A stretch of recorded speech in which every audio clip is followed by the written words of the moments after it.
Student जो इसमें सफ़र करते हैं that is country selection. Pakistan से बाहर भागना it is not ultimately ultimate task. English speaking countries में एक तो ये है कि आपको लैंग्वेज बैरियर नहीं है। इस सारी चीज़ों को कैंपस सेशन के दौरान कंसीडर किया करें। You are not paying attention to health. अब ये ऐसी कॉमन मिस्टेक अब उसको हम डिस्कस कर रहे हैं जो कि स्टूडेंट इसके बाद सफ़र करते हैं।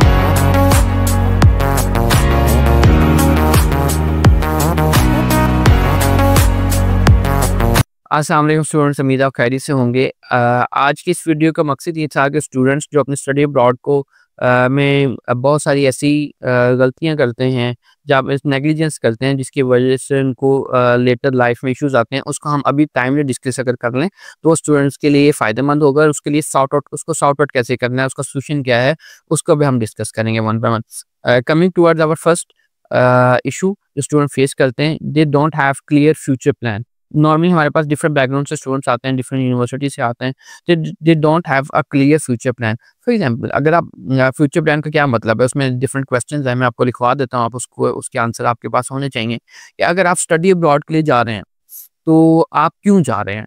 अब क्यों का जवाब आपके पास है, वो किसी कंसल्टेंट के पास नहीं है, किसी आपके पेरेंट्स के पास नहीं है और आपके किसी दोस्त के पास नहीं है। आप उससे क्या चीज़ अचीव करना चाह रहे हैं।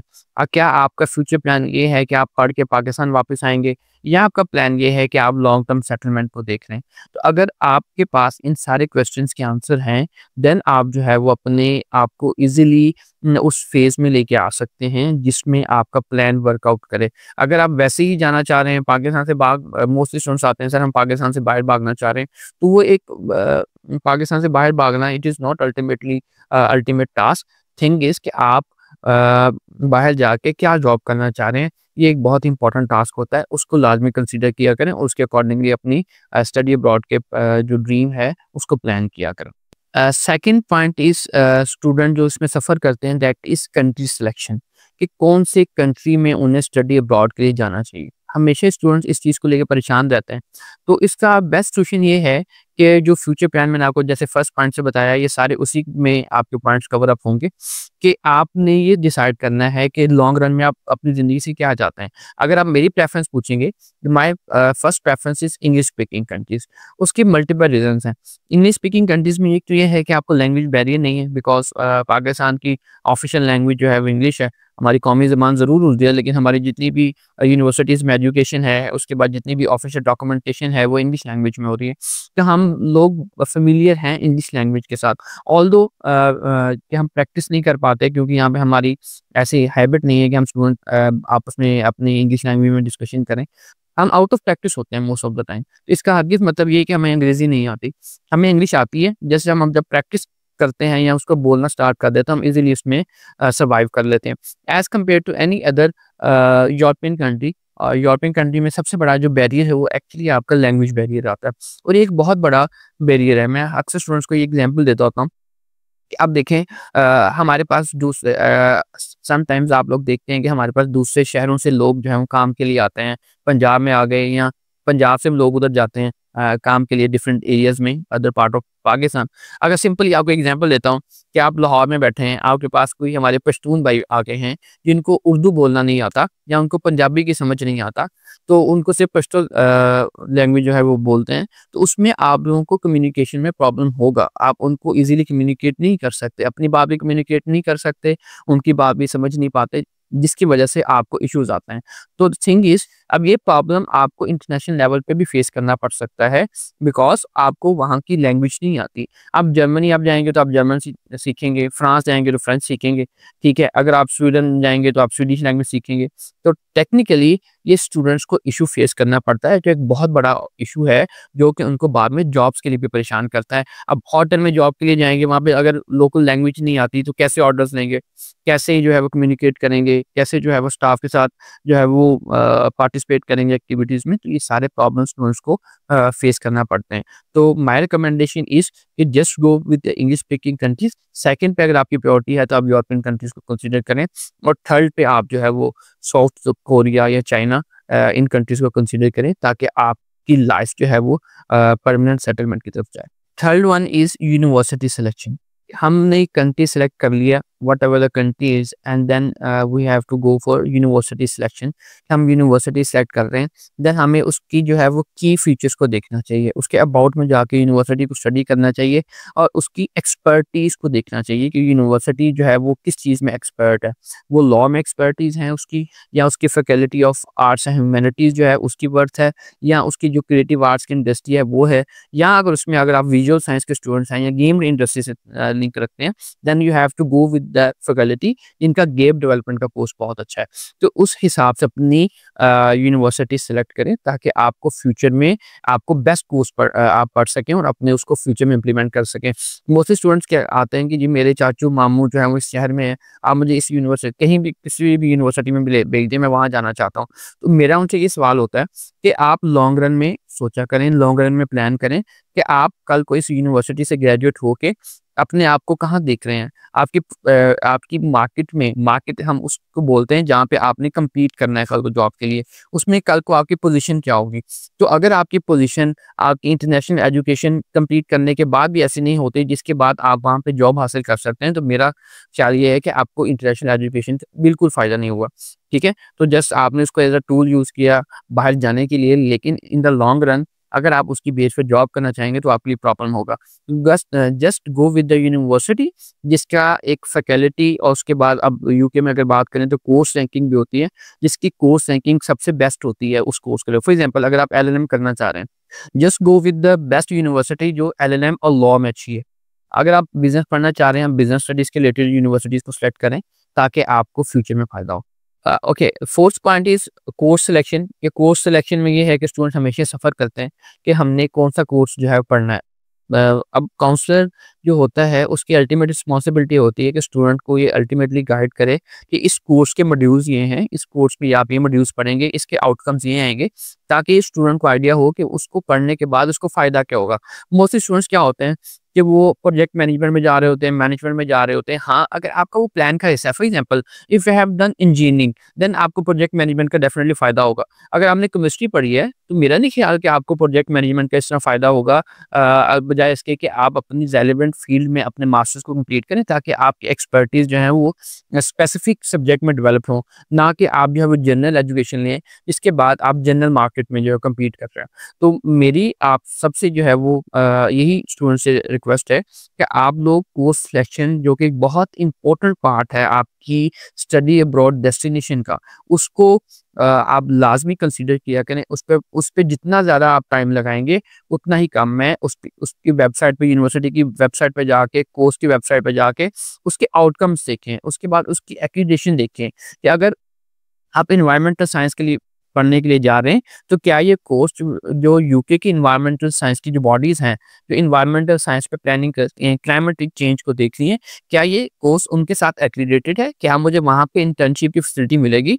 क्या मुझे वहाँ पे जो है वो कल को जॉब मिल सकती है? तो अगर आपको वो सारी चीज़ें उस कोर्स में मिल रही हैं, then definitely you have to go with that course, otherwise आप अपना कोर्स जो है उसको चेंज कर सकते हैं। Next one is campus selection.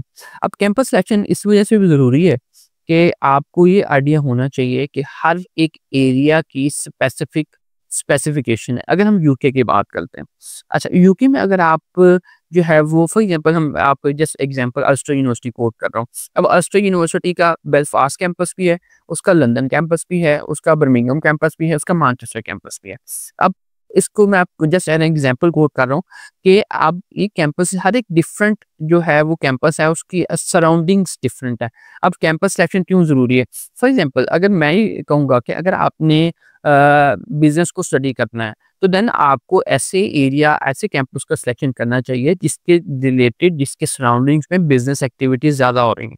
ठीक है? फॉर एग्जांपल मैनचेस्टर कैंपस है, उसके 40 टू 15 मिनट्स पे ड्राइव पे लीड्स सिटी है जो कि सेकंड कैपिटल है आपके फाइनेंशियल हब है आफ्टर लंदन। अगर आपने लंदन कैंपस को चूज़ करना है, देन डेफिनिटली लंदन एक में आपको बिज़नेस और इसके रिलेटेड ज़्यादा अपॉर्चुनिटीज़ मिल जाएगी। अगर हम बात करते हैं बेलफास्ट कैंपस की, अब उसकी खूबसूरती क्या है कि उसके सराउंडिंग्स में आके इंडस्ट्रीज़ का हब है, एग्रीकल्चर इंडस्ट्री वहाँ पे है। अगर आप एग्रीकल्चर के स्टूडेंट हैं, तो आप जो है then definitely you have to go with the Belfast campus जिसमें आपको एग्रीकल्चर के रिलेटेड आपको सराउंडिंग्स में आपको काम भी मिल जाएगा, आपको वहाँ पे सर्वाइवल भी ईज़ी हो जाएगा, उसके बाद आपको प्रैक्टिकली भी वहाँ पे सीखने को मिलेगा। तो आपने कैंपस सिलेक्शन के दौरान ये सारी चीज़ें, उसकी सराउंडिंग्स, उसके बाद उसके रिलेटेड इंडस्ट्री कौन-सी है, उसमें आपको कल को जॉब कौन-सी अवेलेबल होगी, वहाँ पे पार्ट टाइम जॉब्स कौन-कौन सी अवेलेबल हैं, और उसके बाद पार्ट टाइम करने के बाद लॉन्ग रन में आपके लिए वहाँ पे व्हाइट कॉलर जॉब्स कौन-सी अवेलेबल होंगी, इस सारी चीज़ों को कैंपस सेशन के दौरान कंसिडर किया करें। Next is after reaching to the specific country, आप उस कंट्री में पहुँच के you are not paying attention to health, आप अपनी हेल्थ पे फोकस नहीं कर रहे, ठीक है? जो कि आपको इन द लॉन्ग रन जो है वो डिस्टर्ब करेगी, और स्टूडेंट्स इस चीज़ का हमेशा निग्लेक्ट करते हैं, बिकॉज़ सम टाइम्स ऐसा होता है स्टूडेंट को फूड पॉइज़निंग हो जाती है। खाना खाने की, फॉर एग्ज़ाम्पल फास्ट फूड के, they are not habitual of fast food, जिसकी वजह से वो सफ़र करते हैं। तो उसका बेस्ट सॉल्यूशन ये है कि आप लोग जो है वो you have to plan yourself, आप you have to plan your life. आप अपनी मोस्टली पाकिस्तान में स्टूडेंट्स क्या होते हैं कि वो उनको जो है वो कुकिंग नहीं आ रही होती, वो कुकिंग नहीं कर पा रहे होते, क्योंकि हमारे यहाँ पे कल्चर ऐसा है। तो आपने क्या करना है, you have to start cooking. अपनी माँ के हाथ के खाने जो आप वहाँ पे मिस करेंगे, उनको आप बनाना सीखिए यहाँ पे, ताकि आपको वहाँ जाके प्रॉब्लम ना हो, और वहाँ जाके आप हाइजीन का ख्याल रखते हुए अपनी तबीयत के मुताबिक। अब मैं ये बिल्कुल नहीं कह रहा कि फ़ास्ट फूड जो है वो इस नई डिबेट में नहीं लेके जा रहा आपको कि फ़ास्ट फूड जो है वो सेहत के लिए अच्छी नहीं है, ऐसी बिल्कुल बात नहीं है। हर इंसान की बॉडी की रिक्वायरमेंट डिफरेंट है। हर एक इंसान की इनटेक जो है वो डिफरेंट है बॉडी की, और उसके बाद फूड की इनटेक डिफरेंट होती है। तो आपने अपनी बॉडी स्ट्रक्चर को देखते हुए, अपनी बॉडी रिक्वायरमेंट्स को देखते हुए जो बेस्ट फूड आपको अवेलेबल है, अगर आपको घर का खाना आप बाहर का खाना नहीं खा सकते हैं, फास्ट फूड आपको नहीं पसंद, then definitely you have an option कि आप अपना खाना खुद घर में बना सकें। वो तभी बना सकेंगे जब आपको कुकिंग आती होगी। जी, अब ये ऐसी कॉमन मिस्टेक अब उसको हम डिस्कस कर रहे हैं जो कि स्टूडेंट इसकी वजह सफ़र करते हैं, hanging with their own country people. मतलब जब आप वहाँ पे किसी भी कंट्री पहुँच गए, तो हमारी कोशिश ये होती है, स्टूडेंट की कोशिश ये होती है कि जो भी उसके कंट्री के रिलेटेड लोग हैं, फॉर एग्ज़ाम्पल अगर पाकिस्तान से है, यूके में मिल गया, तो हमारी दोस्ती उनके साथ ज़्यादा डेवलप हो जाती है, हम उनके साथ ज़्यादा कम्फर्ट लेवल में आ जाते हैं। लेकिन अगर हम बात करें इसको इस प्राइमरी लेवल पर, ठीक है, इनिशियली आपको जाने में जाके आपको आपका दिल लगाने में ये चीज़ें जो है वो मैटर कर रही होती हैं, आसानी हो जाती है। लेकिन मेरी रिकमेंडेशन इस पे ये है कि आप कोशिश ये करें तो just communicate with the other Nations, कि अपनी हैबिट और अपनी जो सराउंडिंग्स हैं उनको दूसरे कंट्रीज़ के लोगों के साथ, दूसरे कंट्रीज़ के स्टूडेंट्स के साथ उसको डेवलप करें, ताकि आप उनके कल्चर के बारे में सीखें, वो कैसे सोचते हैं, वो कैसे अपनी ज़िंदगी के मामलात को करते हैं, वो किस स्पेसिफिक पॉइंट पे उनका पर्सपेक्टिव क्या है। देन आपको ये सारी चीज़ें उनसे सीखने को मिलेगी, आपको डिफरेंट पॉइंट ऑफ व्यू मिलेगा, आपको डिफरेंट जो है वो कल्चर्स की सोच मिलेगी, जो कि आपको ऑटोमैटिकली आप में चेंजेस लेके आएगी, जो कि लॉन्ग लास्टिंग जिसका लॉन्ग लास्टिंग इम्पैक्ट होगा। तो स्टार्ट में ये चीज़ें सीखें, लेकिन इन द लॉन्ग रन आप क्या किया करें, आप कोशिश ये किया करें कि आप डिफरेंट कम्युनिटीज़, डिफरेंट कंट्रीज़ के लोगों के साथ हैंग आउट करें। ये कॉमन मिस्टेक हमेशा स्टूडेंट्स को हमारी नज़र में आती है कि they are not focusing on campus activities, कि कैंपस एक्टिविटीज़ पे फोकस नहीं कर रहे होते। कैंपस एक्टिविटीज़ में क्या होता है, सेमिनार्स हो रहे हैं, वहाँ पे क्लब की एक्टिविटीज़ हो रही हैं, डिबेटिंग क्लब है होता है, वहाँ पे आपकी डिफरेंट फुटबॉल क्लब्स आ जाते हैं, डिफरेंट आर्ट एंड ह्यूमैनिटीज़ के क्लब्स आ जाते हैं, डोनेशन क्लब्स आ जाते हैं, सोसाइटीज़ आ जाती हैं। स्टूडेंट उन एक्टिविटीज़ पे फोकस नहीं कर रहे होते। उसके बाद सेमिनार्स हो रहे हैं, लाइब्रेरी में एक्टिविटीज़ हो रही हैं, वर्कशॉप्स हो रही हैं और इंटर्नशिप्स हो रही हैं, उन पे फोकस नहीं कर रहे होते। वो जस्ट अपनी क्लासेस लेते हैं, उसके बाद अपने हॉस्टल चले जाते हैं या अपने दूसरे मामलात में लग जाते हैं, जिसकी वजह से इन द लॉन्ग रन वो अपने स्टूडेंट अपने जो बाकी उनके जो कंपैरिजन में स्टूडेंट्स होते हैं, अपने क्लासमेट्स होते हैं, उनसे बहुत ज़्यादा पीछे रह जाते हैं एक्टिविटीज़ में, लर्निंग में, उनकी इम्प्लीमेंटेशन में, उसकी एप्लीकेशंस में। तो आप लोगों ने फोकस ये करना है कि जितनी आपके पास कैंपस एक्टिविटीज़ हो रही हैं, जितनी ज़्यादा फोकस आप उन पे कर सकते हैं, उतना ज़्यादा उन पे फोकस करें, ताकि लॉन्ग रन में आपको फ़ायदा हो और आप डिफरेंट स्किल्स सीख सकें, गेन हो सकें। Second last point is not managing money effectively, कि हम पैसों को इफेक्टिवली यूज़ नहीं कर रहे होते। स्टूडेंट्स का हमेशा ये इशू आता है कि वो इसमें लैग करते हैं। उसकी वजह सबसे बड़ी ये होती है कि आपने स्टूडेंट्स ने क्या करना होता है कि हमने सबसे पहले क्या करना है, हमने जाके वहाँ पे आईफ़ोन 16 प्रो मैक्स खरीदना है खरीदना है। हमने लेटेस्ट आईफ़ोन खरीदना है और उसके बाद हमने मैकबुक जो है वो खरीदनी है। अगर हमारे बजट को डिस्टर्ब कर रही है, कोई मसला नहीं है, हमने ये सारी एक्टिविटीज़ करनी। ठीक है, वो चीज़ें नेसेसिटी है, एक हद तक ज़रूरत है उन चीज़ों की, लेकिन आपका फर्स्ट प्रायोरिटी आपकी स्टडी रिलेटेड एक्टिविटीज़ होनी चाहिए। आपकी मनी मैनेजमेंट बहुत इंपॉर्टेंट होनी चाहिए, आपके पास इमरजेंसी के लिए फंड्स होने चाहिए। ठीक है? आपके पास आप अपनी क्वालिटी ऑफ लाइफ को with the passage of time improve करें, बिल्कुल आपका राइट है। लेकिन स्टार्ट में फ़ोकस आपका इस चीज़ पे होना चाहिए कि आप अपनी फ़ी जो है उसको अच्छे तरीके से यूनिवर्सिटी के साथ मामलात उसको अच्छे तरीके से निभाएँ, ताकि आपको वो एक प्रेशर ना फेस करना पड़े। सेकंडली, आप जो है वो अपनी अकोमोडेशन को बेहतर करें, अपनी फूड क्वालिटी को बेहतर करें। लेटर ऑन जब वो चीज़ें आपकी डेवलप हो जाएँ, then you have to go with that particular things जो आपकी लग्ज़रीज़ में आ जाती हैं। लेकिन स्टार्ट में अगर आप अपनी लग्ज़रीज़ पे जाके फ़ोकस करेंगे, तो वो आपके बजट को बहुत ज़्यादा डिस्टर्ब कर देंगे। Last point is not networking enough.